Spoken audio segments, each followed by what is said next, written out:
അമ്മാമേ, കൂതാശ നടത്തുന്ന വീട്ടിൽ ഞാൻ ആദ്യം കിടക്കും. അതാ എൻ്റെ ഒരു രീതി. കൂതാശപ്പണിയിൽ നിന്നും സസ്പെൻഷനിലായ തന്നെ കളിയാക്കിയ പാതിരിമാർക്കും ഭദ്രാസനത്തിലുള്ളവർക്കും ചുട്ട ഒരു മറുപടി നൽകുവാൻ തന്നെ തിരിച്ചെടുക്കണമെന്ന് മത്തായി 3 റംബൂട്ടാൻ പാതിരി ഒരു ദയാഹർജി നൽകുകയുണ്ടായി. ഒന്നിൻ്റെ കൂടെ ഒരു തള്ള് എന്ന് പറയുന്നത് പോലെ ഒരു അധിക ബലത്തിന് BJP നേതാക്കന്മാരെ കൊണ്ട് മത്തായിയെ വിരട്ടുകയും മത്തായിയുടെ ഉടായ്പ ട്രസ്റ്റുകളിലേക്ക് കനത്ത ഒരു കിഴി കൊടുക്കുകയും ചെയ്തതോടെയാണ് മത്തായി 3 റംബൂട്ടാൻ പാതിരിയുടെ സസ്പെൻഷൻ പിൻവലിക്കുവാൻ അനുമതി നൽകിയത് എന്നാണ് വിവരം. റംബൂട്ടാൻ പാതിരിയെക്കുറിച്ച് റാന്നി നിലയ്ക്കൽ ഭദ്രാസനത്തിലെ ഒരു സഭാംഗം കൂടിയായ വർഗീസ് അച്ചായന്റെ വാക്കുകൾ കേൾക്കുക. ഷൈജു കുര്യനെ കുറിച്ച് ഒരു വാർത്ത കിട്ടിയായിരുന്നു. ഷൈജു ബാബാതിരുമേനിക്ക് എപ്പിസ്കോപ്പൽ സിനോദോസിന് ഒരു അപേക്ഷ കൊടുത്തു. എന്റെ ഭാഷയിൽ പറഞ്ഞ ദയാഹർജി 1 വർഷം കൂടെ അവനെ പുരോഹിതനായി തുടരാൻ അനുവദിക്കണമെന്നും പറഞ്ഞു. കാരണം അവനെ ഒരുപാട് പേരൊക്കെ അവമാനിക്കുകയൊക്കെ ഇങ്ങനെയൊക്കെ ബലം കേസുകളൊക്കെ ഉണ്ട്. അപ്പൊ അതൊന്ന് മാറ്റിയെടുക്കാൻ വേണ്ടി എന്നുള്ള ലക്ഷണത്തിലായിരിക്കും. അത്രയും ഡീറ്റെയിൽസ് പറയുന്നില്ല. 1 കൊല്ലം കൂടെ എന്നെ അനുവദിക്കണമെന്നും പറഞ്ഞു. അപ്പൊ ഈ വെള്ളിയാഴ്ചയോ ശനിയാഴ്ചയോ സിനഡ് കൂടുമ്പോൾ ഇത് പരിഗണനയിൽ വരും. ഈ ഷൈജുവിനെ കുറിച്ച് ഒരു വാർത്ത വേറെ എനിക്ക് കിട്ടിയ ഒരു അച്ഛനാ പറഞ്ഞു. ഈ അയിരൂരൊരു വീട്ടില് ഒരു സ്ത്രീ മാത്രമാണ് അവരുടെ ഹസ്ബൻഡ് വെളിയിൽ വിദേശത്ത് വിടുക. അവരുടെ പെര കൂതാശ AC ഒക്കെ ആക്കിയ ഒരു വീടാണ്. അതിന്റെ കൂതാശയ്ക്ക് പോയി. അപ്പൊ ഇയാളെ ഇടവകയാണ്. കൂതാശ കഴിഞ്ഞ് ഭക്ഷണം കഴിച്ചുകൊണ്ടിരിക്കുമ്പോൾ ആ സ്ത്രീയോട് ഇവൻ പറഞ്ഞു, ഇങ്ങനെയുള്ള വീടുകൾ ഇത്രയും ഒക്കെ നല്ല വീടുകളൊക്കെ കൂതാശ ചെയ്താൽ ഒരു ദിവസം ആ കൂതാശ ചെയ്ത വൈദികൻ അവിടെ താമസിക്കാറുണ്ട്. അപ്പൊ എപ്പോഴാ നിനക്ക് സൗകര്യം എന്ന് പറഞ്ഞാൽ മതി, ഞാൻ വരാം. ഇവനൊരു വൈദികനാ. അപ്പൊ അവനാണ് ഇപ്പൊ ദയാഹർജി കൊടുക്കുന്നത് 1 കൊല്ലം കൂടെ എന്നെ ആക്കണമെന്നേ. അപ്പൊ ഇതിനകത്ത് പ്രധാനമായിട്ട് എനിക്ക് പറയാനുള്ളത്, ഈ നമ്മുടെ ഈ പട്ടംകുട ശുശ്രൂഷയൊക്കെ ദൈവികമാണെങ്കിൽ, ഇത് വെറും നാടകമല്ല, ഇതിനകത്ത് ദൈവികമായ കരങ്ങളുണ്ടെങ്കിൽ ഈ പട്ടംകുടയുടെ അവസാന ഭാഗത്ത് ഈ പട്ടം കൊടുത്ത ഈ ആളിനെ ഉടമ്പടി ചെയ്യിക്കുന്നുണ്ട്. ആ ഉടമ്പടിയിൽ ഒപ്പിടുകയും ചെയ്യണം. വലിയൊരു ബുക്കാണ്. അപ്പൊ ഇതിനകത്ത് ഒപ്പിടുകയും ചെയ്യണം. ആ ഒപ്പിട്ട് കഴിഞ്ഞിട്ട് ഇവനോട് ഈ പട്ടം കൊടുത്ത ഈ താനിയോട് പറയുന്നുണ്ട്, നാം നിന്നെ ഫലമേൽപ്പിച്ചതിനും ഇപ്പം നീ എഴുതി വെച്ച ഈ ഉടമ്പടിക്കും വിപരീതമായി നീ ഇടത്തോട്ടോ വലത്തോട്ടോ വ്യതിചലിച്ചാൽ നീ ഈ പൗരോഹിത്യത്തിൽ നിന്നും ദൈവികമായി നിന്നിൽ വന്നിരിക്കുന്ന ഈ പൗരോഹിത്യത്തിൽ നിന്ന് നീ സ്വയം ഉരിയപ്പെട്ടവനാകും. അപ്പൊ അങ്ങനെയാണെങ്കിൽ ഈ ഷൈജു കുര്യനെ സഭാതലത്തിലൊന്നും ചെയ്യണ്ട, അവൻ സ്വയം ഉരിയപ്പെട്ടവനാണ്. അതുപോലെ തന്നെ ഒരു കാര്യം കൂടെ പറയുന്നുണ്ടല്ലോ, ഞാൻ ചെയ്യുന്നതൊക്കെയും നീ അതേപടി ചെയ്യണമെന്നൂടെ പറയുന്നുണ്ടല്ലോ. അന്നേരം ഇവന് പട്ടം കൊടുത്ത ആരാന്ന് മാത്രം നോക്കിയാൽ പോരെ? ഇതുപോലെ ആഭാസത്തരങ്ങളും പവനവേദനവും വ്യഭിചാരവും നടത്തിക്കൊണ്ടിരുന്നവൻ ഞാൻ ചെയ്യുന്നതൊക്കെയും നീ ചെയ്യണം എന്ന് പറയുമ്പോൾ അവൻ അതല്ലേ ചെയ്തിട്ടുള്ളോ? അവനെങ്ങനെ തെറ്റുകാരനാകുന്നത്? അല്ല, ആ തെറ്റുകാരനെന്ന് ഇവൻ ആ പൗരോഹിത്യ നൽവരത്തിന് വിപരീതമായി ഇവൻ റിയൽ എസ്റ്റേറ്റുകാരനാണ്. ഇവന് മറ്റ് ചാട്ടാ കച്ചവടങ്ങൾ ധാരാളങ്ങളുണ്ട്. കുപ്രസിദ്ധ കള്ളനാകുന്ന ആടാന്റണിയുമായിട്ട് നേരിട്ട് വ്യക്തിപരമായ ബന്ധം പുലർത്തുന്നവനാണ്. ബിസിനസ് അല്ലേ ചെയ്യുന്നത്? അവൻ കൊല്ലാനൊന്നും പോയിട്ടില്ല. ആടാന്റണി കട്ടോണ്ട് വരുന്ന മുതലവൻ വിറ്റ് കൊടുത്തു എന്നുള്ള ഒരു പരോപകാരം മാത്രമല്ലേ ചെയ്തിട്ടുള്ളൂ. അതിനെ തെറ്റെന്ന് പറയാൻ പറ്റുമോ? പിന്നെ അതുപോലെ ഇവൻ ഇങ്ങനെ നടക്കുന്ന 4-5 ഭാര്യമാരായിട്ട് കെട്ടി നടക്കുന്നവന് ഒരു പെണ്ണിനെയും കൂടെ ഒപ്പിച്ച് കൊടുത്തു. എന്നിട്ട് ഇവന്റെ വീട്ടിലൂടെ താമസിക്കാനുള്ള അതെല്ലാം പരോപകാരത്തിൽ പെടുന്നതല്ലേ ചേ?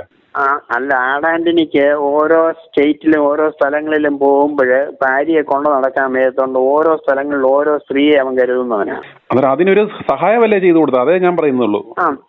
നമ്മുടെ മറ്റേ രാജൻ പാതിരിയും പറഞ്ഞത് അത് തന്നെയല്ലേ? അത്രേ ഉള്ളൂ. ഞാൻ പറഞ്ഞതെന്ന് വെച്ചാൽ ഇവനെ നമ്മുടെ ഇയാൾക്ക് കൊടുത്ത പോലെ, കോനാടന് കൊടുത്ത പോലെ മലം കര സഭാരത്നം ഉള്ള ഒരു പദവിയെ കൊടുത്ത് അവനെ ഈ ബാബയുടെ കസേരയുടെ ഇപ്പുറത്ത് ഇരുത്തുക ചെയ്യേണ്ടത് സിനഡ് കൂടി തീരുമാനിച്ചു. ഇവന്മാരുടെ പാതിരി പഠന കേന്ദ്രത്തിന്റെ പ്രിൻസിപ്പലും ആക്കണം. ഇനി വരുന്ന കാലഘട്ടത്തില് കൂതാശ കൊണ്ട് മാത്രം പറ്റത്തില്ല. ഇതുപോലുള്ള സൈഡ് തൊഴിലുകൾ, അതായത് കൊള്ളക്കാരന്മാരുടെ മുതൽ വിൽക്കുക.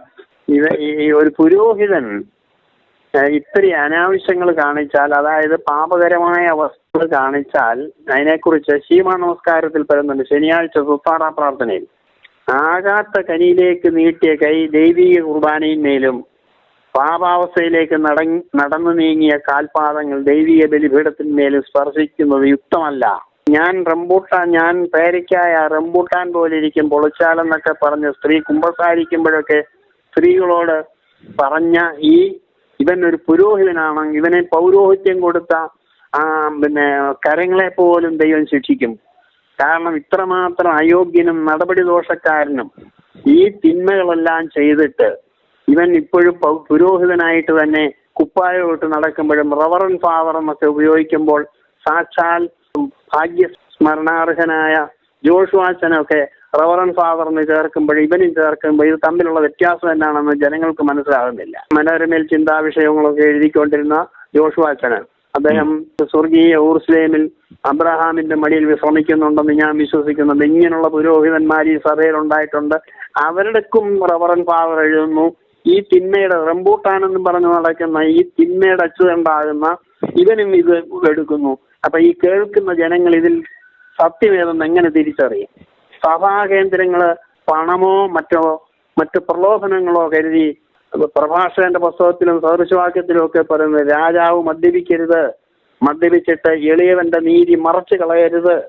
ഈ പറഞ്ഞതുപോലെ ഈ സഭാകേന്ദ്രങ്ങളിൽ ഇരിക്കുന്ന പല ആളുകളും പണമോ മറ്റു പ്രലോഭനങ്ങളോ വെച്ചിട്ട് തിന്മയ്ക്ക് കൂട്ടുനിൽക്കുന്നു, തിന്മ ചെയ്യുവാൻ പ്രേരിപ്പിക്കുന്നു. പുരോഹിതന്മാർ കുപ്പായം ഇട്ടുകൊണ്ട് സകല പണികളും ചെയ്യുന്നു. ഈ മറ്റു ഭൗതികമായ ജോലി ചെയ്യുമ്പോൾ ഇവർക്ക് ഈ കുപ്പായത്തിന്റെ ആവശ്യമുണ്ടോ? അന്നേരം അവർ റവറൻ ഫാദർ ആണോ? ഇവരിൽ വസിച്ചിരിക്കുന്ന പരിശുദ്ധാത്മാവ് വസിച്ചിരിക്കുന്നു എന്ന് നമ്മളെ വിശ്വസിപ്പിക്കുന്നു. ഈ തൊഴിൽ ചെയ്യുന്നതിനും പരിശുദ്ധാത്മാവാണോ ഇവരെ? റിയൽ എസ്റ്റേറ്റും കൊണ്ട് നടക്കുന്ന ഷൈജു കുര്യനും പരിശുദ്ധാത്മാവാണോ അവനെ നടത്തുന്നതെന്നാണ് അറിയേണ്ടതായിട്ടുള്ളത്. ഈ രീതിയിൽ ഷൈജു കുര്യനെ ഈ സഭ വെച്ചുകൊണ്ടിരിക്കുന്നെങ്കിൽ, സഭ ഇവനെ ബഹുമാനിക്കുന്നുണ്ടെങ്കിൽ കോനാട്ടത്തിന് കൊടുത്ത ഒരു വലിയ ബഹുമതി ഇവന് കൊടുക്കണം. ആ ബഹുമതി കൊടുത്തിട്ട് സഭാരത്നം എന്നൊരു പേര് കൊടുത്തിട്ട് ഇവനെ തുമ്പോൺ ഭദ്രാസനത്തിലോ നിരളക്കൽ ഭദ്രാസനത്തിലോ എവിടെയെങ്കിലുമൊക്കെ ഇവനെ കൊണ്ട് പ്രതിഷ്ഠിക്കണം. ഇവനൊരു പുരോഹിതൻ. ഈ പൗരോഹിത്യ നൽവരം അന്ത്യകാലത്ത് ഇങ്ങനെയുള്ളത് ഉണ്ടാകുമെന്ന് യേശുക്രിസ്തു പറഞ്ഞു. വിശുദ്ധ സ്ഥലത്ത് മ്ലേച്ഛത കാണുമ്പോൾ വായിക്കുന്നവൻ ചിന്തിച്ചുകൊള്ളട്ടെ. ഞാൻ റംബൂട്ടാൻ പോലെ ഇരിക്കുമെന്നൊരു സ്ത്രീയോട് പറഞ്ഞവൻ ഒരു വീട് കൂതാശ ചെയ്തേച്ച് ആദ്യം കൂതാശ ചെയ്ത പുരോഹിതനാണ് അവിടെ കിടക്കേണ്ടതെന്ന് പറഞ്ഞവൻ ബാറേക്കാദിച്ചു ചെല്ലുമ്പോഴും റൂഹ ഇറങ്ങുമെന്ന് പറഞ്ഞാൽ അത് ദലൈലാമ പറഞ്ഞ പോലല്ല ഉള്ളോ ചൈനക്കാരോട്? ദലൈലാമ ചൈനക്കാരനോട് പറഞ്ഞു, നീ എന്നെ ഒന്നും പേടിപ്പിക്കാനില്ല, ഞാൻ മരിച്ച് അടുത്ത പ്രാവശ്യം എനിക്ക് വേറൊരു സ്ഥലത്ത് എന്നെ സ്വീകരിക്കുന്ന ഒരു രാജ്യത്ത് പോയി ജനിക്കാൻ കഴിയുമെന്ന്. ആ പറഞ്ഞതുപോലല്ലേ ഇവരിലൊക്കെ പരിശുദ്ധാത്മാവ് വസിക്കുന്നു. അമാനുഷ്യമായ എന്തുണ്ട് ഈ പുരോഹിതനിൽ നിന്ന് ഞാൻ ചോദിക്കുകയാണ്. പുരോഹിതനിൽ എന്തെങ്കിലും ഇവർ കൈവച്ച് പ്രാർത്ഥിക്കുന്നു, തലയെ വെച്ച് പ്രാർത്ഥിക്കുന്നു. ഇന്നലെ രാത്രിയിൽ ആ കൈ എവിടെ ആയിരുന്നെന്ന് അറിയാമോ?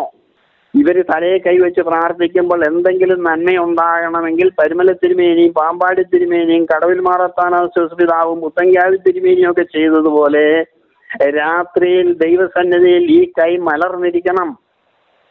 ആ കൈ രാവിലെ മലർത്തിയാൽ മഞ്ഞുതുള്ളി അവന്റെ തലയിൽ വീഴും, അവൻ അനുഗ്രഹം ഉണ്ടാകും. ഇത് സകല കാപട്യത്തിനും സകല തിന്മയ്ക്കും സകല ദോഷത്തിനും ദുരിതത്തിനും പങ്കുകാരനായിട്ട് കറുത്ത ഉപ്പായം ഇട്ടുകൊണ്ട് പള്ളിയിൽ വരുമ്പോഴത്തേക്കും പുറത്ത ഉപ്പായം ഇട്ടുകൊണ്ട് പരിശുദ്ധാത്മാവ് വരെ ആവസിക്കുന്നു. ബാറേക്കാദിശ് വെല്ലിയാൽ ഗോതമ്പ് പൊടി കർത്താവിന്റെ ശരീരമാകുമെന്നൊക്കെ പറഞ്ഞാൽ ഈ നൂറ്റാണ്ടിൽ ഇത് വിശ്വസിക്കുന്നവൻ ആരാണെന്നാണ് ഞാൻ ചോദിക്കുന്നത്.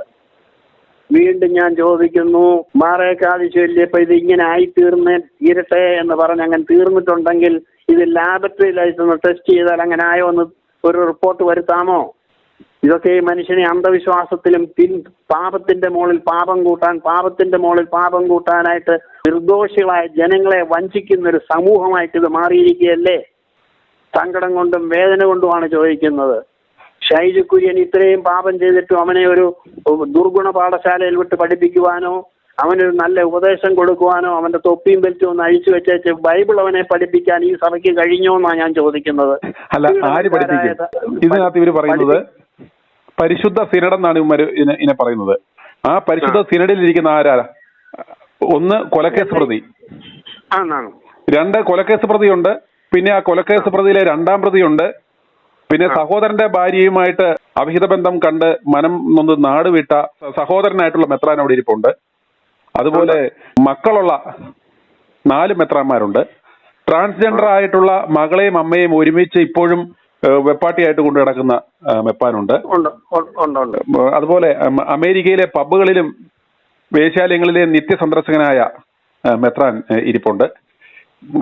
ബാലികാപീഡനം നടത്തിയതിന് നാട് കടത്തിയ മെത്രാനുണ്ട്.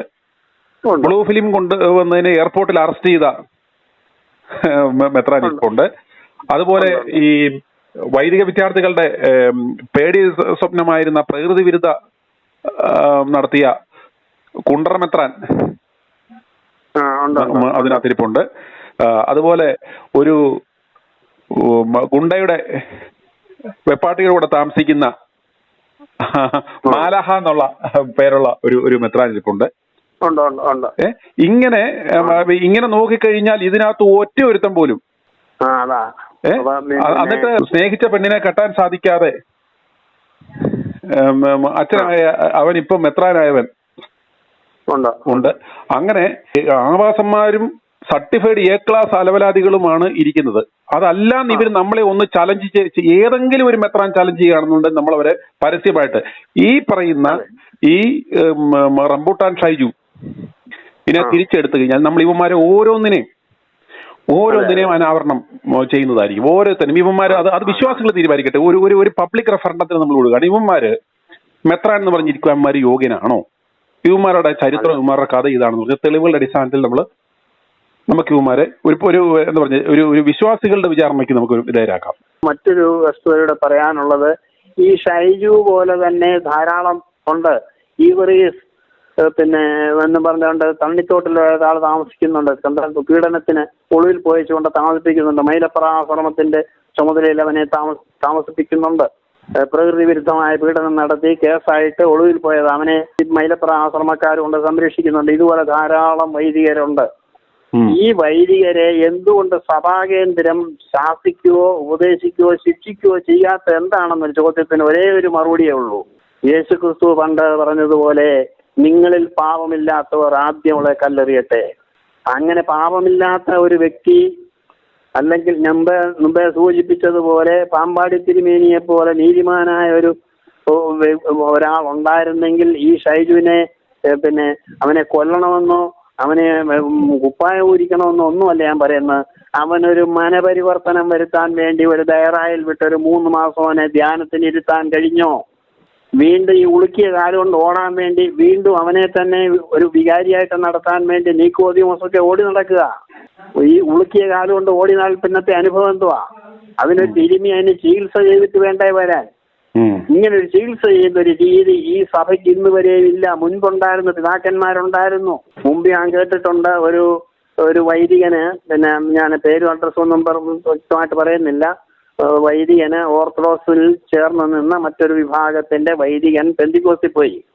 ആ പെന്തിക്കോസ്തിൽ നിന്ന് അയാൾ തിരിച്ചു വന്നു കഴിഞ്ഞപ്പോൾ അന്നത്തെ പിന്നെ ഔഗേന്മാർ ബസേലിയോസ് കാതോലിക്ക ബാവയുടെ കാലത്താണ്. ബാബ തിരുമേനിയുടെ കാലത്ത് ഇവനെ തിരിയെടുക്കുന്നതിനെ കുറിച്ച് സെനഡ് തീരുമാനിച്ചപ്പോൾ ബാബ തിരുമേനി കൽപ്പിച്ച പരിശുദ്ധാത്മ പൂർണ്ണനായ ആ പരിശുദ്ധ പിതാവ് കൽപ്പിച്ചത് അവൻ വീണ്ടും സെമിനാരിൽ പോയി പഠിക്കട്ടെ എന്ന്. അങ്ങനെ ഏതാണ്ട് 2 വർഷമോ 3 വർഷമോ സെമിനാരിയിൽ വീണ്ടും അദ്ദേഹം പോയിട്ട് ഒരു വൈദികനായിട്ട് നിന്ന് മരിക്കുകയും ചെയ്ത ആളിപ്പോ ഇല്ല. അപ്പൊ ഞാനിത് പണ്ടത്തെ ഒരു അനുഭവം പറഞ്ഞു. നല്ല പിതാക്കന്മാർ നല്ല രീതിയിൽ നല്ല അംശവടിയും കൊണ്ട് ജനത്തെ ആടുകളെ മേയിച്ചിരുന്നു. പക്ഷെങ്കിൽ ഇന്ന് ഇങ്ങോട്ട് വന്നപ്പോൾ എന്റെ ഭാഷയെ പറഞ്ഞ് ക്ഷമിക്കണമേ എന്ന് ഞാൻ വീണ്ടും അപേക്ഷിക്കുന്നു. പരിശുദ്ധാത്മാവല്ല ഓട്ടുമത്രാസന്മാർ വന്ന് ഈ സഭയെ തോമാസ് ലീഹ മൈലാപ്പൂരിൽ ചിന്തിയ രക്തത്തിന്റെ വില പോലും മാന്യത പോലും കാണിക്കാതെ ഇവയെ ചവിട്ടിത്താക്കുന്നു, ഇവയെ ചവിട്ടി നശിപ്പിക്കുന്നു. സ്വന്തം താല്പര്യത്തിന് വേണ്ടി ഒരു പുൽപ്പായും ഒരു മെഴുകുതിരിയും കൊണ്ട് ജീവിതം ആയുഷ്കാലം കഴിച്ചുകൂട്ടി 53 വർഷക്കാലം കഴിച്ചുകൂട്ടിയ പരിമലക്കൊച്ചു തിരുമേനിയുടെ ഓർമ്മ പെരുന്നാളിന് വരുമ്പോൾ AC റൂമിൽ വൃഷാന്ത ഭക്ഷണം കഴിഞ്ഞ് ഏമ്പൊക്കം വിട്ട് അവിടെ കിടന്നുറങ്ങിയ ചില നേരം വെളുക്കുമ്പോൾ ബാറേകാദിശ് ചൊല്ലി കുർബാനയും ചൊല്ലുകയാണ്. ആരുടെ നാമത്തിലാണ് ഈ കുർബാന ചൊല്ലുന്നത്? ആർക്ക് വേണ്ടിയാണ് ചൊല്ലുന്നത്? പരിമല തിരുമേനി എങ്ങനെ ജീവിച്ചു? അരമനയില്ലാത്ത തിരുമേനി എങ്ങനെ ജീവിച്ചു?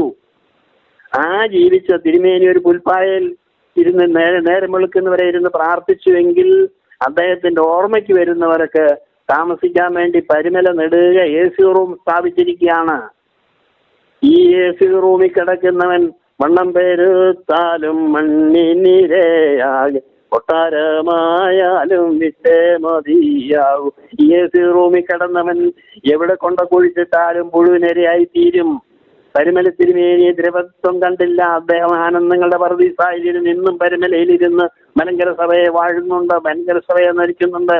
വേദന കൊണ്ടും ദുഃഖം കൊണ്ടും ഭാരം കൊണ്ടും ചെല്ലുന്നവരുടെ കണ്ണുനീര് കണ്ട് അവർക്ക് വേണ്ടി മധ്യസ്ഥ അണയ്ക്കാൻ ആ പിതാവിന് കഴിയുന്നു. പക്ഷേ മറ്റ് പിതാക്കന്മാർ ഈ വേഷം പൂണ്ട് നടക്കുന്നു. അവർ എന്തുകൊണ്ട് ഇങ്ങനെയുള്ള തിന്മപ്പെട്ട വൈദികരെ ഉപദേശിക്കുന്നില്ല? അടുത്ത കാലത്ത് അമേരിക്കയിൽ നിന്ന് വരെയൊക്കെ പറഞ്ഞു വിട്ടിട്ടുള്ള വൈദികരുണ്ട്. അവരിപ്പോഴും ഓരോ പള്ളികളിൽ കയറി ഭരണം നടത്തിക്കൊണ്ടായിരിക്കുന്നത്. ഇതെന്തുകൊണ്ട് ഈ തിന്മ കണ്ടിട്ടും ഇവരെ ഉപദേശിക്കാതെ ഇവരെ വീണ്ടും ഈ ഉളുക്കിയ കാലുകൊണ്ട് നടക്കാൻ അനുവദിക്കുന്നു എന്ന് ചോദിച്ചാൽ, നീതിമാന്റെ കയ്യിലെ എണ്ണ എന്റെ തലയെ കൊഴിപ്പിക്കട്ടെ. നീതിമാൻ ഇവിടെ ഇല്ല. ദൈവത്തെ ഭയപ്പെട്ട് അവന്റെ കൽപ്പനകളെ അനുസരിച്ച് യഹോവയെ ഭയപ്പെട്ട് നടക്കുന്നവരില്ല. വേഷം കെട്ടി നടക്കുന്നവരേ ഉള്ളൂ. ഒലക്ക പോലുള്ള വടി കൊണ്ട് നടന്നല്ല.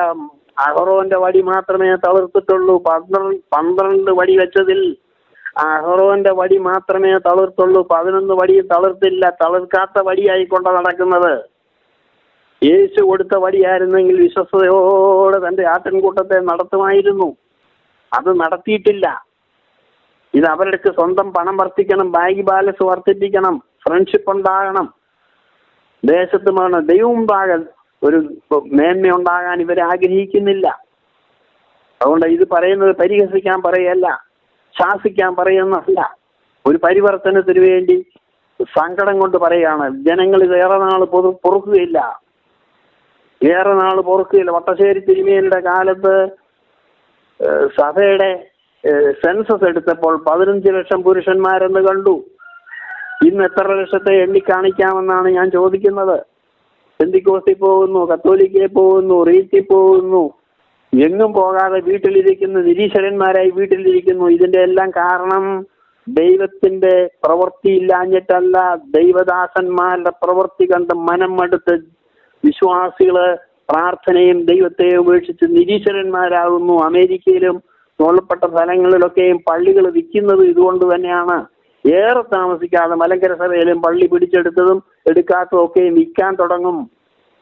കാരണം ജനമില്ല. ഇത് തിരിച്ചറിയാൻ തുടങ്ങി.